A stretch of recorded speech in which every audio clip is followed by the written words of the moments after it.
ठाण्यामध्ये साधं dumping ground नाहीये आणि महानगरपालिका कचऱ्यासाठी 2300 कोटी रुपयांचं टेंडर नेमकं कशासाठी काढतीये असा एक संतप्त सवाल राष्ट्रवादीच्या शरद पवार यांच्या पक्षाचे आमदार जितेंद्र आव्हाड यांनी विचारलेला आहे। ठाणे महानगरपालिकेचं डोकं ठिकाणावर आहे का असाही त्यांचा सवाल आहे।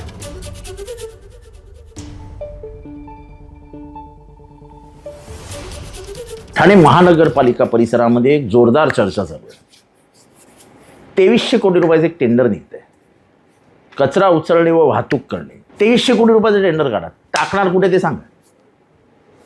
आम्ही बोंबलतोय डम्पिंग ग्राउंड कुठे, डम्पिंग ग्राउंड कुठे, डम्पिंग ग्राउंड कुठे।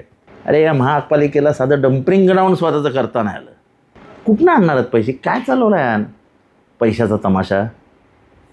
तर आयुक्त महोदय, आपल्याला विनंती आहे की असले हे शौक, हे पैसे उधळण्याचे शौक, याच्यामध्ये कृपा करून तुम्ही सहभागी होऊ नका। कचऱ्याचं टेंडर जे निघतंय किंवा निघालं आहे किंवा देणार आहात ते त्वरित रद्द करा। एबीपी माझा, उघडा डोळे बघा नीट।